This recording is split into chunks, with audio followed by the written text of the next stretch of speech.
Hello hello hello प्यारे बच्चों, नमस्कार। मैं अरुण सक्सेना एक बार फिर से आप सभी का स्वागत करता हूँ रोजगार विद अंकित परिवार में। आप सभी लोगों का तहे दिल से हार्दिक स्वागत, हार्दिक अभिनंदन है।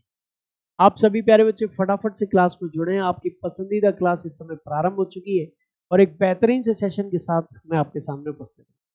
शिवानी कुशवाहा जी, सुमित जी, नरेंद्र लववंशी जी, विजय कुमार जी, लालजी यादव जी, अभय जी, प्रेमजीत जी, अमित कुमार जी, हिमांशु गुप्ता जी, शिव कुमार राय जी, आप सभी लोग इस समय क्लास में लाइव हैं। बहुत बहुत स्वागत, अभिनंदन आप सभी लोगों का है।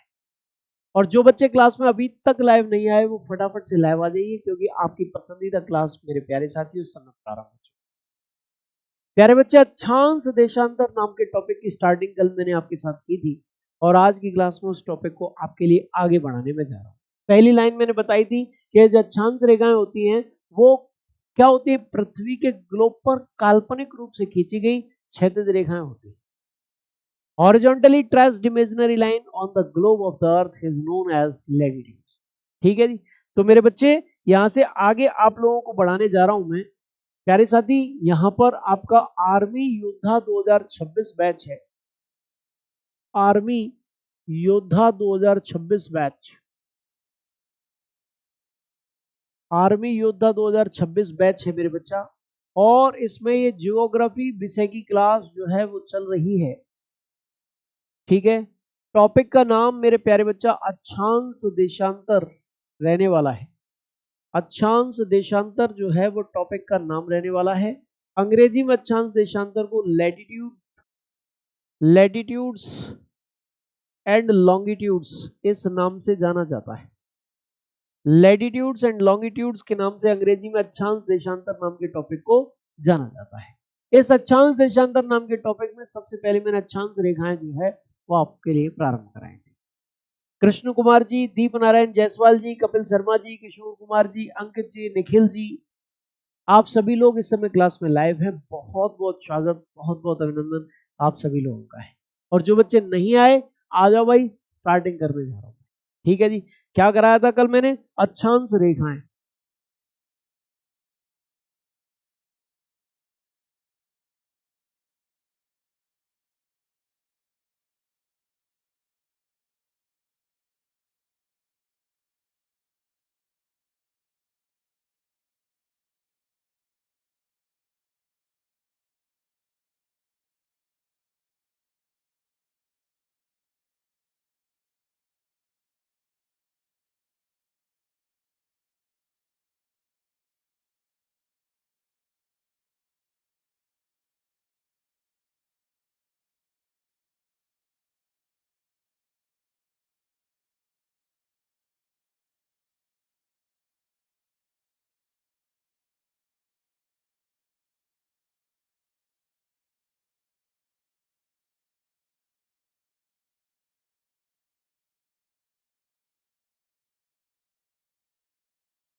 मेरे बच्चों, ये है अक्षांश रेखाएं, ये है लैटिट्यूड्स मेरे प्यारे बच्चा।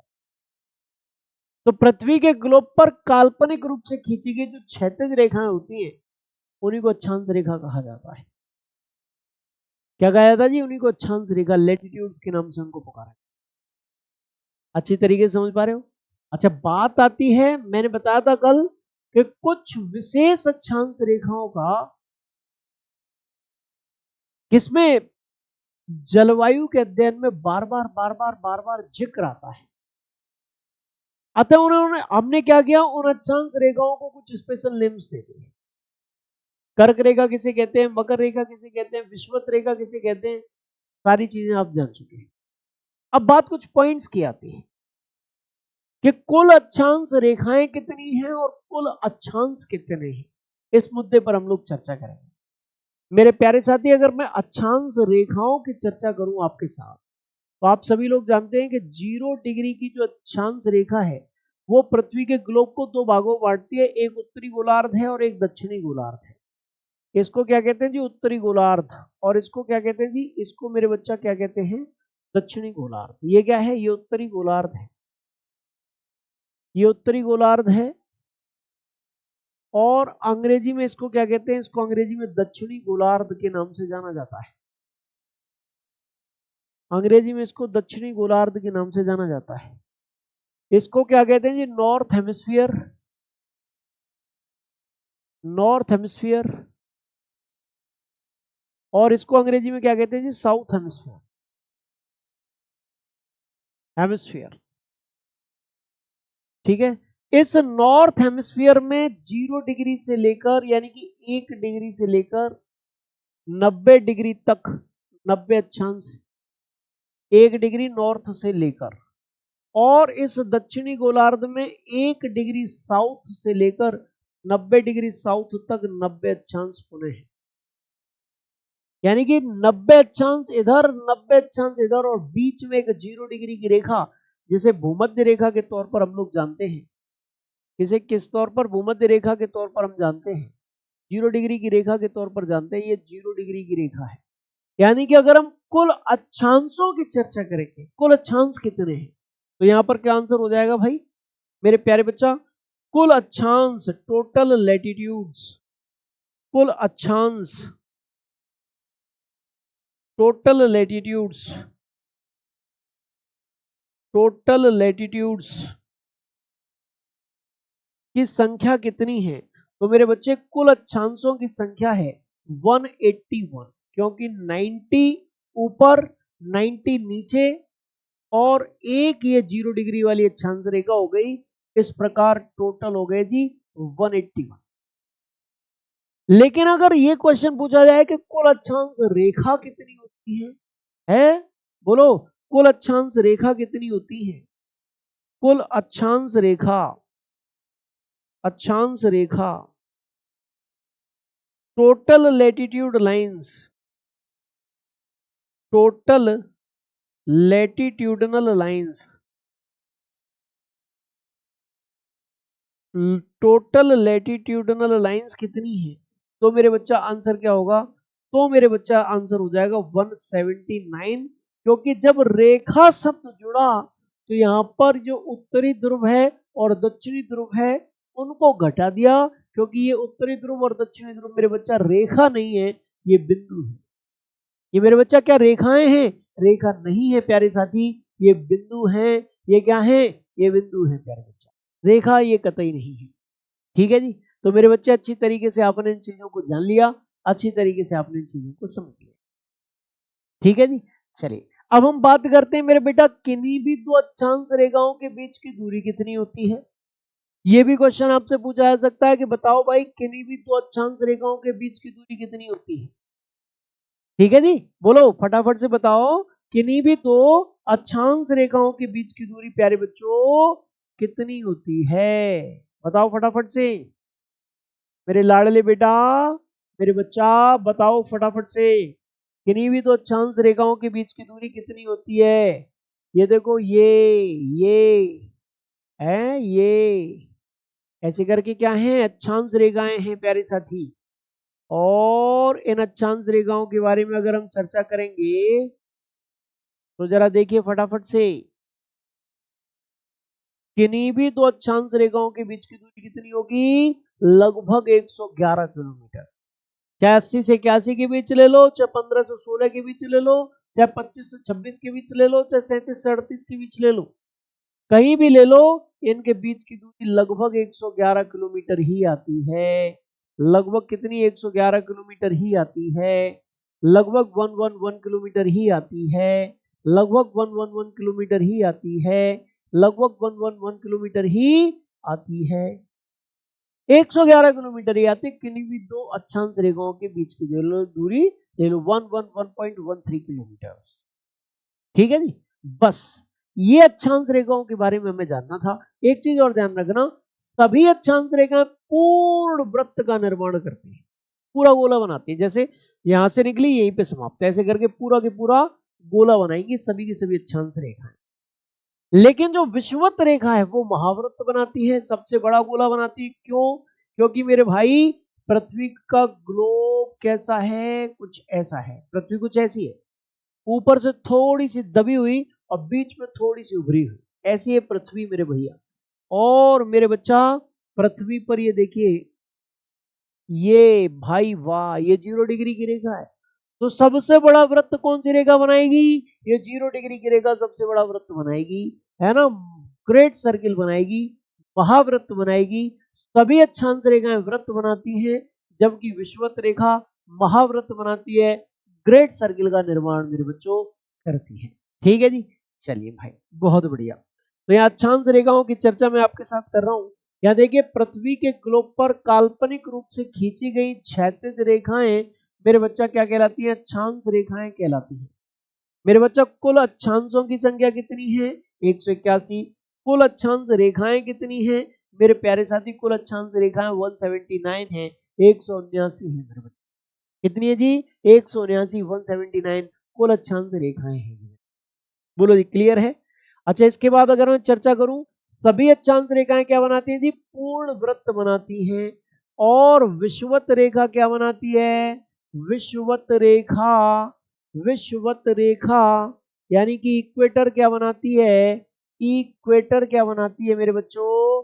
तो इक्वेटर जो है वो महावृत्त का निर्माण करती है, महावृत्त ग्रेट सर्किल बनाती है। बोलो जी, ग्रेट सर्किल बनाती है, महावृत्त का निर्माण करती है। बोलो, महावृत्त का मेरे बच्चों निर्माण करती है। ठीक है जी। अच्छा, किन्हीं भी दो अक्षांश रेखाओं के बीच की दूरी कितनी होती है? तो वो होती है जी लगभग 111.13 किलोमीटर, लगभग 111.13 किलोमीटर मेरे बच्चा किन्हीं भी दो अक्षांश रेखाओं के बीच की दूरी होती है। ये कंप्लीट हो गई जी अक्षांश रेखा।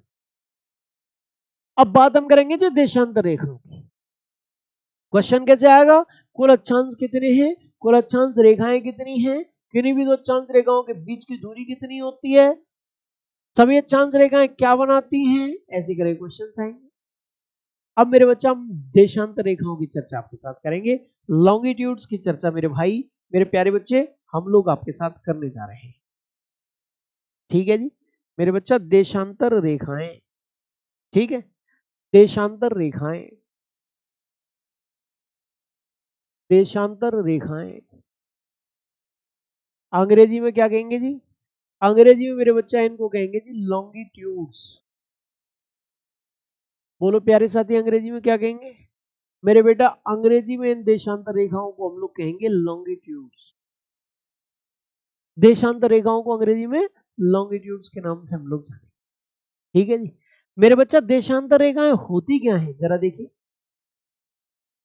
प्यारे साथी। ये जो देशांतर रेखाएं हैं ये पृथ्वी के ग्लोब पर काल्पनिक रूप से खींची गई ऊर्ध्वाधर रेखाएं हैं, वर्टिकल लाइंस हैं। पृथ्वी के ग्लोब पर काल्पनिक रूप से खींची गई क्या है? ऊर्ध्वाधर रेखाएं हैं, वर्टिकल लाइंस हैं। क्या है जी? ऊर्ध्वाधर रेखाएं। क्या है जी? Vertical lines. ये है देशांतर रेखा, एक प्रकार से तरबूज सा बन गया है। क्या? तरबूज बन गया मेरे भाई। यही देशांतर रेखाएं हैं मेरे बच्चे। ठीक है जी। अब ये देशांतर रेखाएं जो है मेरे भाई, ये कैसा वृत्त बनाती हैं? ये अर्धवृत्त का निर्माण करती हैं। यहां शुरू, यहां खत्म, यहां शुरू, यहां खत्म, यहां शुरू, यहां खत्म, यहां शुरू, यहां खत्म, यहां शुरू, यहां खत्म। अर्धवृत्त, आधा वृत्त बनाते हैं।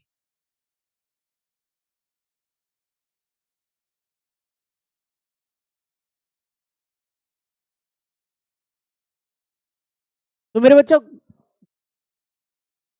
बच्चा देशांतर रेखाएं क्या बनाती हैं? अर्धवृत्त का निर्माण करती हैं। क्या बनाती हैं? अर्धवृत्त का निर्माण करती हैं, हाफ सर्किल बनाती हैं। अच्छा, देशांतर रेखाओं की कुल संख्या कितनी होती है? कुल देशांतर कितनी होती है भैया? कुल देशांतर, तो मेरे बच्चे कुल देशांतर जो है 360 होती है।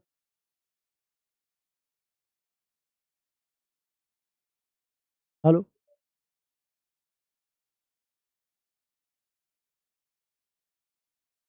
मेरे बच्चा कुल देशांतर रेखाएं कितनी होती हैं? 360 होती हैं। ये क्या बनाती हैं? ये अर्धवृत्त का निर्माण करती है, अर्धवृत्त का निर्माण करती है, हाफ सर्किल का निर्माण करती है,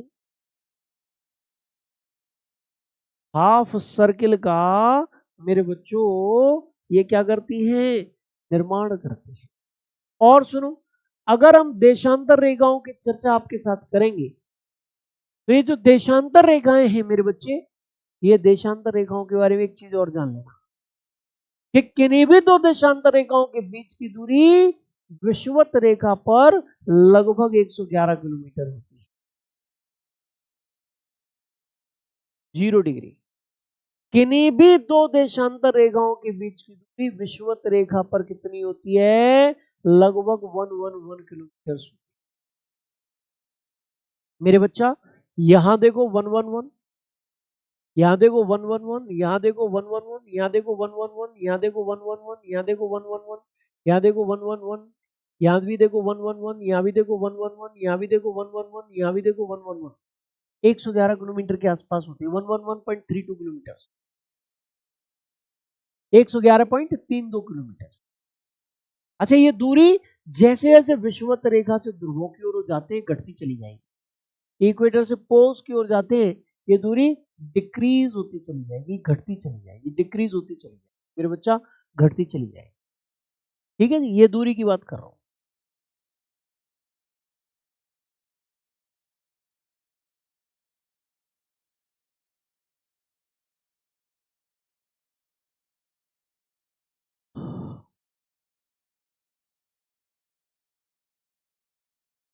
चलिए भाई, तो इसके बाद अगर मैं चर्चा आपके साथ करता हूं तो इनके बीच की दूरी विषुवत रेखा से ध्रुवों की ओर जाने पर घटती चली जाती है, चाहे वो उत्तरी ध्रुव हो चाहे वो दक्षिणी ध्रुव, डिक्रीज होती चली जाती है, घटती चली जाती है।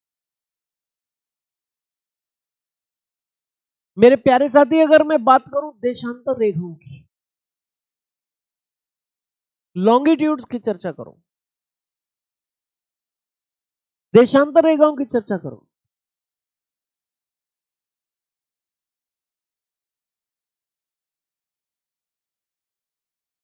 लॉन्गिट्यूड्स की चर्चा करूं, तो ये जो देशांतर रेखाएं हैं ये उत्तरी ध्रुव को दक्षिणी ध्रुव से मिलाते हुए पृथ्वी के ग्लोब पर खींची गई काल्पनिक रेखाएं हैं, ये भी ध्यान रखना। क्या करना, ये भी ध्यान रखना प्यारे साथी, लिखा हुआ है यहां, क्या लिखा है कि पृथ्वी के ग्लोब पर उत्तरी ध्रुव को दक्षिणी ध्रुव से मिलाते हुए खींची गई काल्पनिक रेखाएं देशांतर रेखा कहलाती है। मेरे बच्चा, सभी देशांतर रेखाएं अर्धवृत्त का निर्माण करती हैं, हाफ सर्किल का निर्माण करती हैं, अर्धवृत्त का निर्माण करती हैं, फुल सर्किल का निर्माण नहीं करती। और देशांतर रेखाओं या लॉन्गिट्यूड कुल संख्या 360 होती है। 0 डिग्री की देशांतर रेखा ब्रिटेन के लंदन में स्थित ग्रीनविच वेधशाला से होकर गुजरती है, इसीलिए इसे ग्रीनविच रेखा कहा जाता है। ग्रीनविच वेधशाला से होकर गुजरती है और इसीलिए इसे क्या कहा जाता है, ग्रीनविच रेखा कहा जाता है। 0 डिग्री की जो देशांतर रेखा है उसकी मैं बात कर रहा हूं, उसे क्या कहते हैं, ग्रीनविच रेखा। जैसे हमने अक्षांश रेखाओं को विभिन्न नाम दिए, कर्क रेखा, मकर रेखा, विषुवत रेखा, ऐसे ही देशांतर रेखाओं में केवल एक देशांतर रेखा का पर्टिकुलर नेम है 0 डिग्री देशांतर रेखा का, और उस रेखा को ग्रीनविच रेखा कहते हैं क्योंकि वो ग्रीनविच, ब्रिटेन के लंदन में स्थित ग्रीनविच वेधशाला से होकर गुजरती है मेरे भाई, इसलिए उसे ग्रीनविच रेखा के नाम से हम लोग जानते और पुकारते। बोलो जी, क्लियर है, समझ में आ रहा है आपको? वाह, बहुत बढ़िया बात है। अच्छा जी, अब हम चर्चा करेंगे मेरे बच्चे काय चीज की कि किन्हीं भी दो देशांतर रेखाओं के बीच की दूरी कितनी होती है। यहाँ लिखा हुआ है किन्हीं भी दो देशांतर रेखाओं के बीच की दूरी विषुवत रेखा पर इक्वेटर पर लगभग 111.32 किलोमीटर होती है और ये दूरी ध्रुवों की ओर जाने पर घटती चली जाती है। विषुवत रेखा पर इस दूरी को गोरे कहा जाता है, ध्रुवों की ओर, पोल्स की ओर जाने पर घटती चली जाती है। और विषुवत रेखा पर इस दूरी को क्या कहा जाता है, गोर अथवा गोरे के नाम से मेरे बच्चों इस दूरी को हम लोग पुकारते हैं, इस दूरी को जाना जाता है।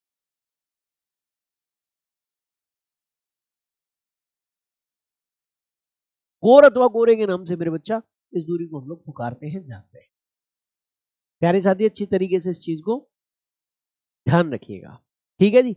चलिए बस ये टॉपिक भी मेरे बच्चा आपका पूरी तरीके से कंप्लीट हो चुका है। क्या हो चुका है जी? Topic complete, topic completed. छोटा सा टॉपिक था, जो क्वेश्चन यहां से पूछे जा सकते थे आपसे, वो क्वेश्चन जो है वो मैंने आप लोगों को करा दिए। मेरे लाडले बेटा अब हम आगे बढ़ते हैं और एक छोटा सा टॉपिक आप लोगों को कराते हैं। प्लेट विवर्तनिक सिद्धांत, ये भूकंप की उत्पत्ति से संबंधित एक सिद्धांत है। भूकंप ज्वालामुखी कैसे आते हैं, इस चीज को प्लेट विवर्तनिक सिद्धांत के द्वारा ही समझा जा सकता है, प्लेट टेक्टोनिक्स थ्योरी के द्वारा ही समझा जा सकता है। और ये जो प्लेट विवर्तनिक सिद्धांत है, प्लेट टेक्टोनिक्स थ्योरी है, ये है क्या, जरा ये देखिए मेरे बच्चे। प्लेट विवर्तनिक सिद्धांत, प्लेट विवर्तनिक सिद्धांत, सिद्धांत plate tectonic theory, plate tectonic theory. बताओ जी प्लेट टेक्टोनिक थ्योरी क्या होती है? प्लेट विवर्तनिक सिद्धांत जो है वो होता क्या है, जरा मुझे बताओ फटाफट से, बोलो फटाफट से, ये होता क्या है मेरे बच्चे? यहां पर देखो फटाफट से, ये पृथ्वी का क्रस्ट है, अर्थ क्रस्ट, पृथ्वी का क्रस्ट। और ये जो पृथ्वी का क्रस्ट है वो मेरे भाई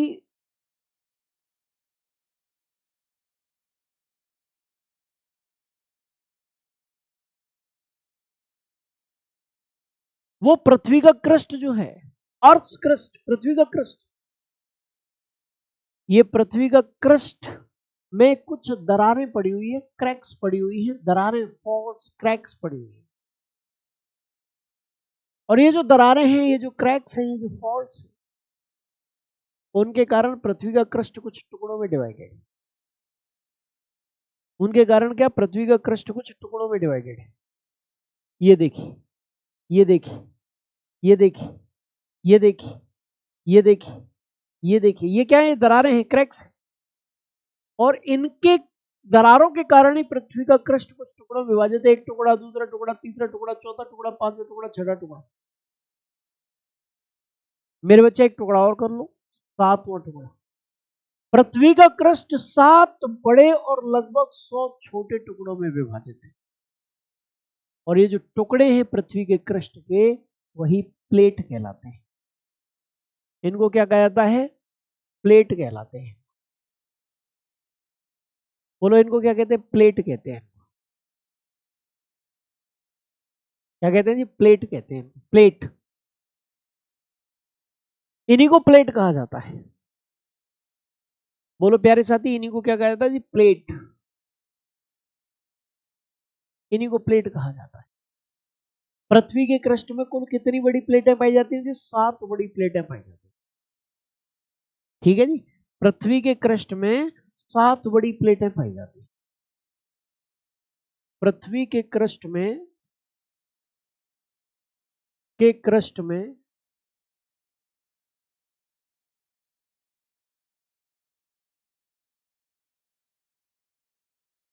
7 बड़ी प्लेटें पाई जाती हैं। प्लेटें पाई जाती हैं, पाई जाती है। There are 7 large plates in the crust of the earth. There are 7 large plates. There are 7 large plates. Plates in crust of earth. In crust of earth. अब वो पृथ्वी के क्रस्ट में जो 7 बड़ी प्लेटें हैं वो कौन कौन सी हैं? ये बताओ भाई, 7 बड़ी प्लेटें जो पृथ्वी के क्रस्ट में है वो आखिरकार कौन सी है? बताओ जी कौन सी है वो? तो मेरे बच्चा, पृथ्वी के क्रस्ट में 7 बड़ी प्लेटों में एक है यूरेशियन प्लेट, यूरेशियन प्लेट, एक है Indo Australian plate, Indo Australian plate,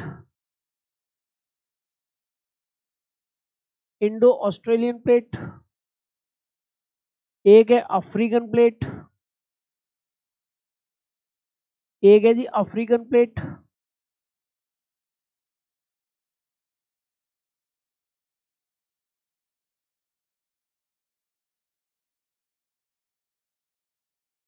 Eurasian plate, Indo Australian plate, African plate, प्रशांत प्लेट,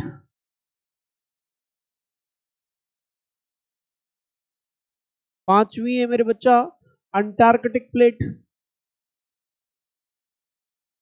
अंटार्कटिक प्लेट, छठवीं है उत्तरी अमेरिकन प्लेट, उत्तरी अमेरिकन प्लेट, उत्तरी अमेरिकन प्लेट, और सातवीं है जी दक्षिणी अमेरिकन प्लेट, दक्षिणी अमेरिकन प्लेट। सातवीं प्लेट है जी दक्षिणी अमेरिकन प्लेट। 7 बड़ी प्लेटें पृथ्वी के क्रस्ट में पाई जाती है। कितनी प्लेटें बेटा? 7 बड़ी प्लेटें।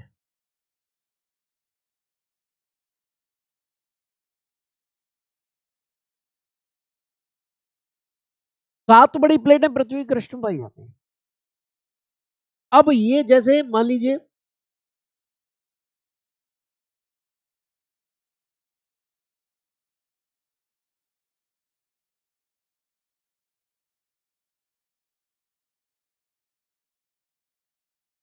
अब एक चीज देखिए आप कि जैसे एक जलाशय है, क्या जलाशय, और उस जलाशय यानी कि जल से घिरा हुआ एक क्षेत्र है, और उस जलाशय में हम लकड़ी के टुकड़ों से उस तालाब को, उस जलाशय को, उस रिजर्वायर को ढक दें। किससे ढक दें? लकड़ी के टुकड़ों से, वुड से। तो जो लकड़ी के टुकड़े हैं वो 2-3 प्रकार से गति करेंगे। या तो वो एक दूसरे से इस प्रकार से टकराएंगे, ऐसे करके यूं, या वो एक दूसरे से क्या जाएंगे, दूर जाएंगे ऐसे करके, और या एक दूसरे के सारे इस प्रकार सरकेंगे ऐसे करके खिसके। हाँ, या तो वो एक दूसरे से टकराएंगे ऐसे करके, यूं टकराएंगे, यूं टकराएंगे मेरे बच्चे, यूं ऐसे करें। या वो एक दूसरे से क्या करेंगे, एक दूसरे से दूर जाएंगे मेरे बच्चे, यूं, और या एक दूसरे के सारे ऐसे करके यूं सारे। 3 प्रकार से मेरे बच्चा ये प्लेटें जो बड़ी प्लेटें गति करती है।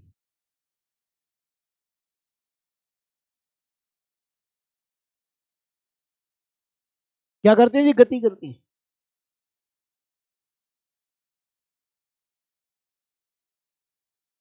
प्लेटें जो है वो गति करती है।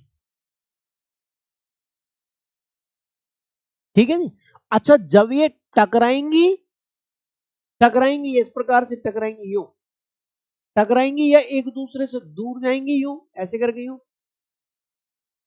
दोनों स्थितियों में कंपन पैदा होगा, और ये कंपन ही क्या कहलाता है? भूकंप कहलाता है।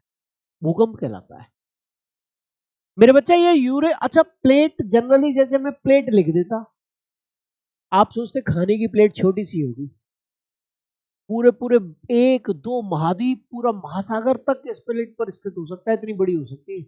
यूरोप और एशिया एक ही प्लेट पर स्थित है, ज्यादातर भाग यूरोप और एशिया का। इंडिया के दक्षिण से लेकर ऑस्ट्रेलिया तक का भाग ज्यादातर इस पर स्थित है। प्रशांत महासागर का ज्यादातर भाग इस पर स्थित है। अंटार्कटिक जो महाद्वीप है उसका ज्यादातर भाग इस पर स्थित है। ये प्लेटें जो है छोटी मोटी नहीं होती जी, बहुत बड़ी भी हो सकती हैं। क्या हो सकती हैं मेरे बच्चे? बहुत बड़ी तक हो सकती है। बस इन्हीं के आधार पर भूकंप और ज्वालामुखी की व्याख्या की जाती है। प्यारे साथी, मैं नेक्स्ट टॉपिक किसको रखूंगा? मैं नेक्स्ट टॉपिक मेरे बच्चे भूकंप को रखूंगा। या बताओ, सबसे पहले ज्वालामुखी की चर्चा कर ले। चलिए भैया, ज्वालामुखी की चर्चा कर लेते हैं। सबसे ज्वालामुखी, ज्वालामुखी अंग्रेजी में ज्वालामुखी को क्या कहते हैं जी? अंग्रेजी में ज्वालामुखी को मेरे बेटा वॉल्केनो के नाम से हम लोग, अंग्रेजी में ज्वालामुखी को किस नाम से पुकारते हैं जी? वॉल्केनो के नाम से मेरे बच्चा हम लोग अंग्रेजी में पुकारते हैं। ये ज्वालामुखी है क्या? ज्वालामुखी कुछ नहीं है, एक छिद्र, एक होल है। क्या जी? ज्वालामुखी मेरे बच्चा कुछ भी नहीं है, एक होल है, होल, छिद्र। और इस होल के माध्यम से पृथ्वी के अंदर का जो मैग्मा है वो पृथ्वी के धरातल पर प्रस्फुटित होता है, वो पृथ्वी के धरातल पर प्रकट होता है। पृथ्वी के अंदर का जो मैग्मा लावा है वो पृथ्वी के धरातल पर आ जाता है मेरे बच्चा, पृथ्वी के धरातल पर आता है। लावा, राख, गैसें, ये सब पृथ्वी के धरातल पर आते हैं। किसके कारण आती है? जो ज्वालामुखी के कारण आती है। ज्वालामुखी क्या है? एक छिद्र है। ऐसा क्यों होता है? एक्चुअल में क्या है, जैसे ये पृथ्वी है,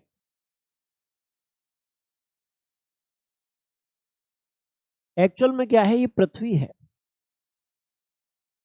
और ये है पृथ्वी का क्रस्ट। पृथ्वी का क्रस्ट है, इसमें पृथ्वी के क्रस्ट में क्या पड़ी हुई है जी? क्रैक्स। एक दरार यहां, एक दरार यहां, एक दरार यहां, एक दरार यहां, एक दरार यहां, एक दरार यहां और एक दरार यहां। इस प्रकार ये क्या है? प्लेट्स। और क्रस्ट के अंदर जो है वो क्या मेरे बच्चा? मेंटल है। और मेंटल का ऊपरी भाग जो है वो अर्ध तरल अवस्था में पाया जाता है। मेंटल का अपर पार्ट अर्ध तरल अवस्था में पाया जाता है, यानी वो मैग्मा मिलता है, जैसे लावा भी हम कहते हैं। अब सोचो आप कि ये वाली प्लेट इधर गई और ये वाली प्लेट इधर चली गई, ये वाली प्लेट किधर? इधर चली गई, और ये वाली प्लेट किधर चली गई? इधर चली गई। और बीच में थोड़ी सी क्या हो गई? बीच में थोड़ी सी जगह हो गई क्रैक के कारण। क्या? ऐसे करके दो प्लेटें हटी, जैसे ही दो प्लेटें हटेंगी बीच में स्थान मिलेगा, अंदर से तुरंत मैग्मा विस्फोट के साथ बाहर आ जाएगा। लावा जो है वो विस्फोट के साथ बाहर आ जाएगा। ये क्या है? ये ज्वालामुखी उद्भेदन है, वॉल्केनिक इरप्शन है। ज्वालामुखी विस्फोट होगा मेरे बच्चा, ज्वालामुखी वॉल्केनिक ब्लास्ट होगा मेरे बच्चा। बोलो, ये समझ में आ रहा है कि नहीं आ रहा है? तो आप अच्छी तरीके से इस चीज को समझ चुके हो कि ज्वालामुखी का उद्गार जो है वो कैसे होता है, लावा का उद्गार कैसे होता है। अच्छा, यहां पर दो शब्द हैं, एक शब्द निकला लावा, एक शब्द निकला मैग्मा।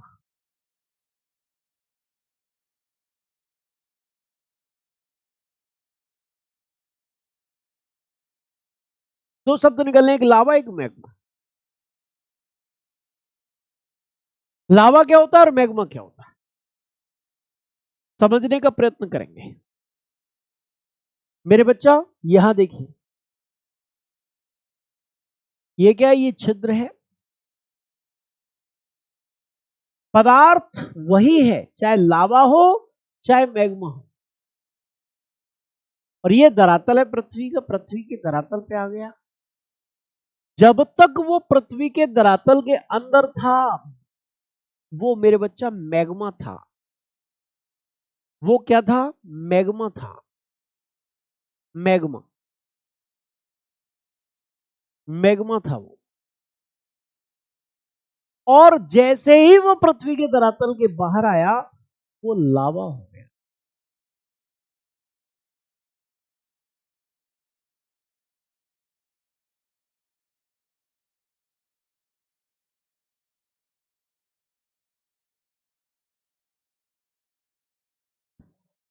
तो मेरे बच्चे ये क्या है? मैग्मा। और ये क्या? लावा। पृथ्वी के धरातल के अंदर अर्ध तरल पदार्थ, पृथ्वी के धरातल के अंदर स्थित अर्ध तरल पदार्थ, अर्ध तरल पदार्थ, वो क्या कहलाता है जी? मैग्मा कहलाता है। और लावा क्या है जी? पृथ्वी के धरातल के बाहर स्थित अर्ध तरल पदार्थ, पृथ्वी के धरातल के बाहर स्थित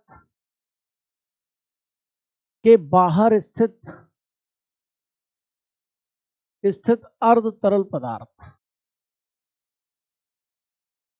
अर्ध तरल पदार्थ, इसको क्या कहते हैं? इसको लावा कहते हैं। ठीक है, पृथ्वी के धरातल के बाहर आ गया तो लावा है, और जब तक वो पृथ्वी के धरातल के अंदर है तो मैग्मा।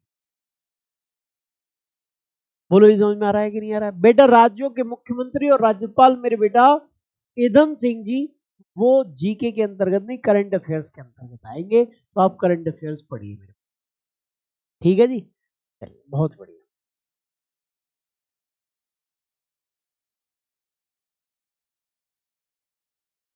मेरे बच्चा, मैं यहां पर ज्वालामुखी जो है वो आपके सामने लगाता हूं। ज्वालामुखी ये रहा।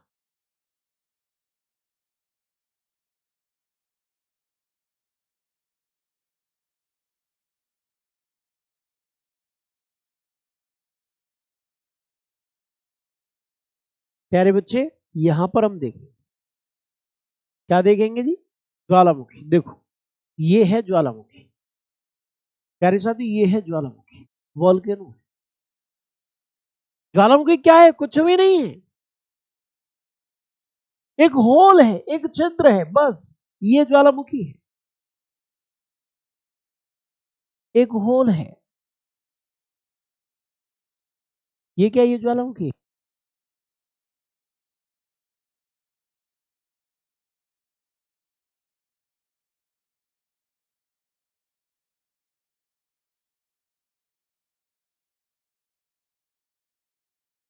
तो ये है मेरे बच्चों ज्वालामुखी। ठीक है, ये क्या है मेरे बेटा? ज्वालामुखी। ठीक है जी, इससे क्या निकल रहा? लावा निकल रहा है, राख निकल रही है, गैसें निकल रही है, ये सारी चीजें निकल रही है मेरे बच्चा। यहाँ देखो, ये यहाँ पर आपको दिखाई दे रहा है, ये है मेरे बच्चा, ये है ज्वालामुखी। देखो, ये है ज्वालामुखी, ये छिद्र, ये विविर, यही ज्वालामुखी। ठीक है, लगा हुआ है। ज्वालामुखी वह विविर या छिद्र है जिसके माध्यम से पृथ्वी के अंदर से लावा, राख और गैसें, जलवाष्प भी क्या गैस है, आदि निकलते हैं, आदि पृथ्वी के धरातल पर प्रकट होते हैं, पृथ्वी के धरातल पर निकलते हैं मेरे बच्चा। उसी को हम क्या कहते हैं? उसी को ज्वालामुखी कहते हैं। अब एक क्वेश्चन आता है कि ज्वालामुखी क्रिया के दौरान सर्वाधिक मात्रा में निकलने वाली गैस कौन सी? तो मेरे बच्चा, ज्वालामुखी क्रिया के दौरान सर्वाधिक मात्रा में निकलने वाली गैस जो है वो यहां पर दे रखी है। ज्वालामुखी क्रिया के तहत सर्वाधिक मात्रा में निकलने वाली गैस जलवाष्प है। इसके बाद CO2 और SO2 का स्थान आता है। इसके बाद किसका स्थान आता है जी? CO2 और SO2 का स्थान आता है। CO2 मीन सल्फर डाइऑक्साइड, और SO2 का मतलब, सॉरी, CO2 का मतलब कार्बन डाइऑक्साइड, और SO2 का मतलब सल्फर डाइऑक्साइड। ठीक है जी मेरे बच्चों, CO2,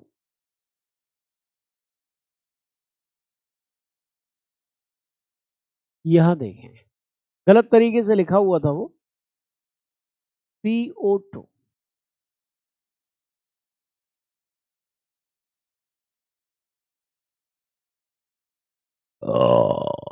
CO2 और यहां SO2। यहां क्या है जी मेरे बच्चा? CO2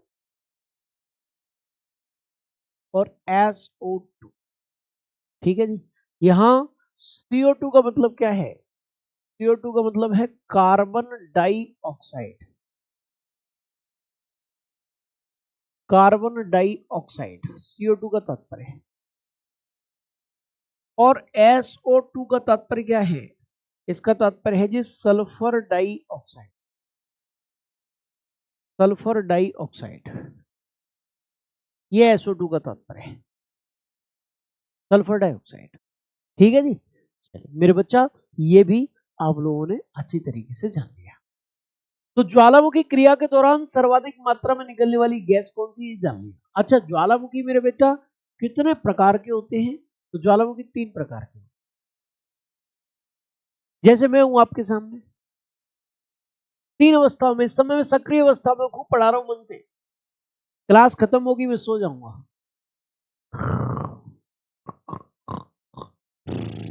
थकान हो जाएगी भाई, मैं सोऊंगा तो सही, थकान हो जाएगी इसलिए सो जाऊंगा।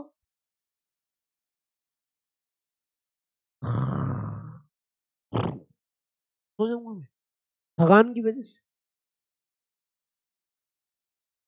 किसकी वजह से मेरे बेटा? थकान की वजह से सो जाऊंगा मेरे प्यारे बच्चा। वो मेरी सुसुप्त अवस्था होगी, डोरमेंट स्टेज होगी।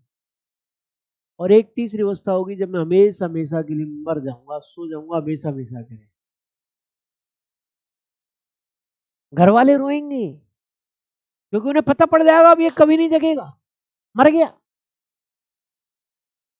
तो 3 अवस्थाएं इंसान की होती हैं, 3 ही अवस्थाएं ज्वालामुखी की होती है। अगर उसमें उद्गार हो रहे हो, समय समय पर उद्गार होते रहते हैं, सक्रिय ज्वालामुखी है। लंबे समय से उद्गार नहीं हुए लेकिन भविष्य में होंगे,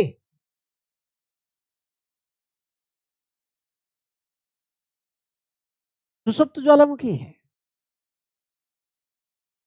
और न तो वर्तमान में उद्गार हो रहे हैं, न भविष्य में उद्गार इजेक्शन की कोई संभावना है, मृत ज्वालामुखी, डेड और एक्सटिंक्ट वोल्केनो, मृत ज्वालामुखी है मेरे बच्चे। सक्रिय ज्वालामुखी के तो उदाहरण भी इंपॉर्टेंट है। यहां देखो ज्वालामुखी के प्रकार, ज्वालामुखी के का प्रकार क्या है? 3 प्रकार का होता है, जिनसे सामान्यतः, सदैव नहीं सामान्यतः, सामान्यतः समय समय पर लावा निकलता रहता है। जनरली लावा जनरली कीप्स कमिंग आउट।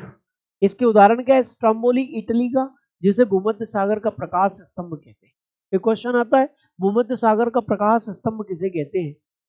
तो इटली में स्थित एक ज्वालामुखी है स्ट्रोम्बोली, उसको भूमध्य सागर का प्रकाश स्तंभ कहते हैं, क्योंकि मेरे बच्चा वो सागर के बीच में है और प्रज्वलित गैसें उससे सदैव निकलती रहती हैं और आसपास के क्षेत्रों में उससे क्या होता है? उजाला हो जाता है। और इसीलिए मेरे बच्चे इसे भूमध्य सागर का प्रकाश स्तंभ, the lighthouse of Mediterranean sea के नाम से जानते हैं मेरे बच्चे। नेक्स्ट है क्या? Mount Etna. कहां का? इटली का माउंट एटना। इटली का क्या? Mount Etna. इस प्रकार से प्रज्वलित गैसें निकलती हैं। दूसरे नंबर पे इटली का एटना है। तीसरे नंबर पे क्या है जी? तीसरे नंबर पे माउंट एरकस, अंटार्कटिका का, ये भी सक्रिय ज्वालामुखी का ही उदाहरण है। तो क्या? एक्टिव वोल्केनो का exam.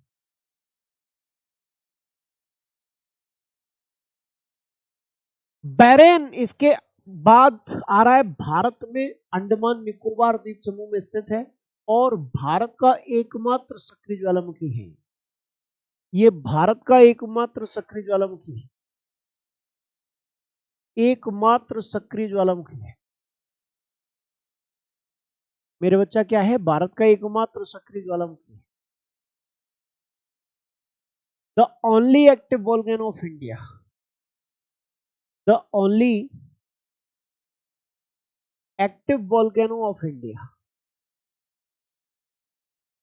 Active volcano of India, the only active volcano of India. Bharat का एकमात्र सक्रिय ज्वालामुखी जो है वो मेरे बच्चा बैरेन ही है और वो अंडमान निकोबार द्वीप समूह में स्थित है। कहां स्थित है जी? अंडमान निकोबार द्वीप समूह में स्थित। ठीक है जी, बेरेन नाम है उसका। अच्छा, इसके बाद कोटोपैक्सी जो है वो इक्वेडोर देश में स्थित है और संसार के सबसे ऊंचे सक्रिय ज्वालामुखियों में से एक है। One of the highest active volcanoes of the world, Ecuador का कोटोपैक्सी है। ठीक है जी मेरे बच्चे। इसके बाद एक है जी किलायू, और किलायू क्या है? वो हवाई द्वीप यूएसए में स्थित है, यूनाइटेड स्टेट्स ऑफ अमेरिका में, और संसार का सर्वाधिक सक्रिय ज्वालामुखी है। यानी कि बड़ी मात्रा में इससे लावा का उद्गार होता है, बड़ी मात्रा में लावा का उद्गार होता है। यहाँ देखिए नदियां बह रही हैं लावा की, इतना लावा निकल रहा है कि लावा की नदियां बह रही हैं यहाँ। तो सर्वाधिक सक्रिय ज्वालामुखी किलायू हवाई द्वीप का, और हवाई द्वीप कहाँ है? प्रशांत महासागर में, और किस देश में? United states of America. ठीक है जी मेरे बच्चा, आपने ये भी देख लिया। अच्छा, सुषुप्त ज्वालामुखी कौन से हैं? जिनसे वर्तमान में तो लावा नहीं निकल रहा है, लेकिन भविष्य में लावा के निकलने की पूरी संभावना है, उनको सुषुप्त ज्वालामुखी मेरे बच्चा हम लोग कहते हैं। ठीक है जी। और मेरे बच्चे यहाँ पर मृत ज्वालामुखी क्या होते हैं? जिनसे न तो वर्तमान में लावा का उद्गार हो रहा है और ना ही भविष्य में इसकी कोई संभावना है, उसे मृत ज्वालामुखी, डेड और एक्सटिंक्ट वोल्केनो हम लोग कहते हैं। क्या कहते हैं जी? डेड और एक्सटिंक्ट वोल्केनो। बस आज की क्लास में मेरे बच्चे इतना ही रखेंगे। यहां से आगे कल आपसे मुलाकात होगी मेरे बच्चा भूकंप नाम के टॉपिक के साथ होगी। ये टॉपिक खत्म हो चुके हैं। जय हिंद, जय भारत, जय महाकाल। पढ़ते रहिए, आनंद के साथ पढ़ते रहिए। कोई एक शब्द भी समझ में नहीं आया भूगोल में, मैं उसके लिए जिम्मेदार हूं, मुझे बता दीजिएगा। जो मैं आपको पढ़ा रहा हूं, एक एक शब्द की जिम्मेदारी मेरी है बेटा। आप मुझे बता देना गुरुजी ये चीज समझ में नहीं है। ठीक है जी, इन्हीं शब्दों के साथ जय हिंद, जय भारत, जय महाकाल।